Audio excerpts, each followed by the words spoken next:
Record yung pinakalas.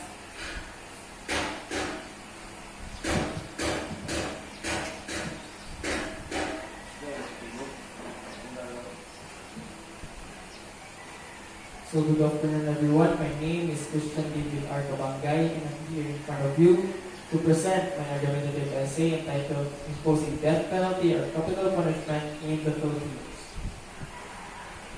So death penalty or capital punishment is the act of giving death punishments given by the court of law for severe crimes.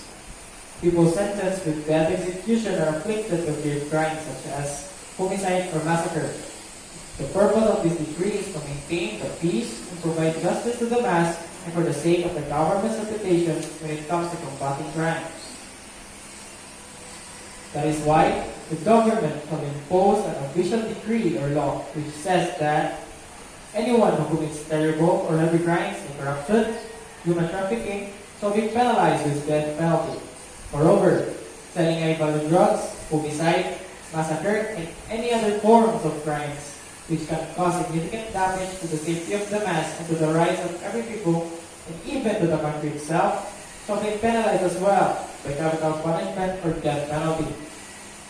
The government shall impose an act which addresses the epidemic crime to the state in order to uphold the peace and safety of everyone.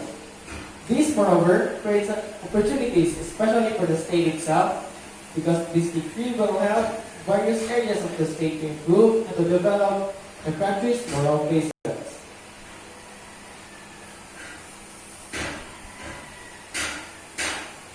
Crime is indeed considered as an impediment on a certain country.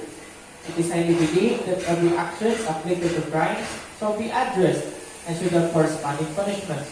However, this law violates the life of the people because taking the life of anyone is inhuman. Criminals convicted by death execution or not has a chance to change themselves.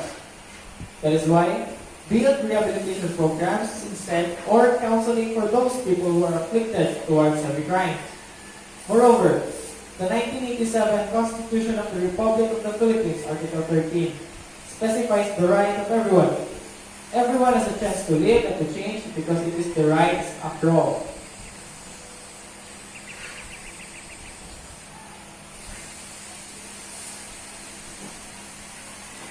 It is indeed inhuman to kill anyone. That is why every case should go from fair and morally right hearings and other means of jurisdiction, so that the verdicts or judgments of the court will not be based on shallow and unjust basis. However, the claim saying build rehabilitation program is irrelevant. Why? Because the country has already a lot of rehabilitation centers, but the crime rate continues to grow significantly. Moreover, the 1987 Constitution should not only be given to those individuals when basically proven to be afflicted in heinous crimes. Does other people do not matter? Are those people who die innocently do not matter? But the life the proven criminals do? Everyone has a chance to live and change because it is a right. But the life ay mali. Noon. Talo. Sige lang. Na-offset kalit. Ano napindot? Ito lang. Tayo na. It is indeed inhuman to kill anyone. That is why every case should undergo from fair and morally right hearings or other means of jurisdiction, so that the verdicts or judgments of the court will not be based on shallow and unjust cases. However, the claim saying build rehabilitation program is irrelevant. Why? Because the country has already a lot of rehabilitation centers, but the crime rate continues to grow significantly. Moreover, the 1987 Constitution should not only be given to those individuals who basically proven to be afflicted in heinous crimes. Does other people do not matter? Are those who died innocently do not matter? But the life the proven criminals do? Everyone has a chance to live and to change because it is a right. It is indeed true. But is it rightful as well to compromise the life and the blood of the innocent people? That is absurd and illogical. The state should give justice on such things but everything should undergo a fair and just process of jurisdiction. Hence, given that this decree will be passed by the Congress, the society will be free from violence, because this decree will serve as an avenue of discipline and to restrain the people to plot crimes towards other people, which can lead to more death towards innocents.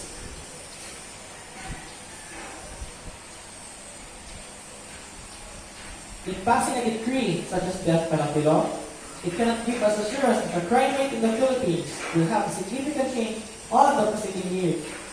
This might just result in more violence in every societies, and the people might revolt towards the government in passing such decree, and will cause more chaotic situations.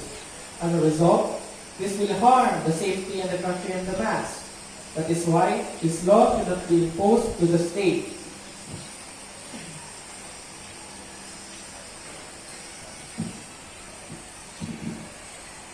To make things clear, in year 2014, Philippines has the highest crime rate in Southeast Asia.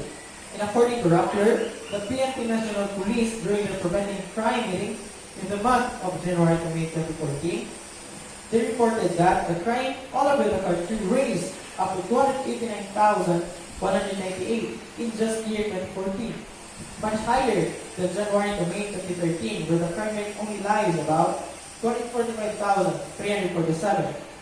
Moreover, according to Philippine Star during 2015, the crime rate of the Philippines starting from January to June lies about 885,445, much considerably higher than the previous year, when the total offenses recorded lies about 603,085. However, during 2016, according to ABS-CBN News report, the crime rate of 2016 dropped significantly to 13%. And this was during the execution of the administration of the war on drugs. And in 2017, it significantly again went down to 5.6%, according to Philippine News Agency and so on. Which means to say that because of the government's move using force to address the endemic drug in the Philippines, it lowered down the country's crime rate.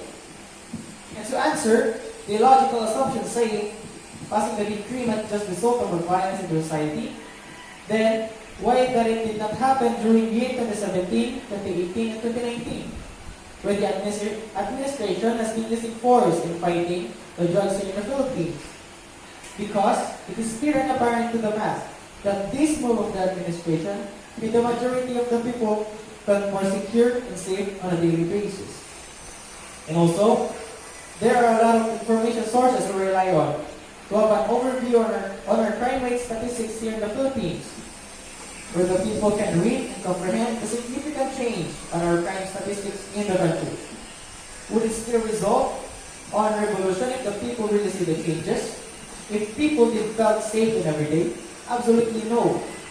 The people that would possibly revolt to the government might just be the people that would oppose to this particular decree, but not the people who see the change from 2016 up to now. Moreover, if this will continue to lower down the crime in the country, this will help upgrading the country's economy. Investors from different countries will incline to initiate business in the Philippines, knowing that the country is safe. Furthermore, it can also help to establish businesses here in the Philippines, wherein they can operate 24/7. And this will double or triple their profits. Hence, this will be a great help to the Philippine economy as well as to our business proprietors.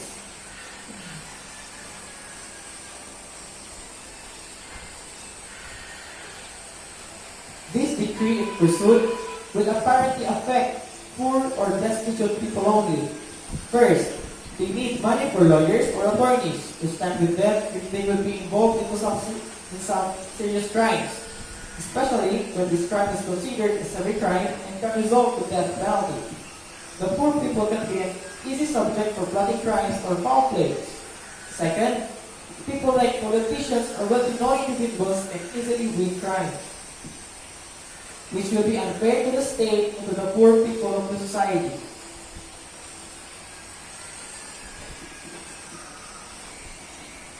If a person will be involved in a serious type of crime and is unable to provide for a lawyer, the government will be responsible for providing the lawyer who stands and help them resolve cases or hearings.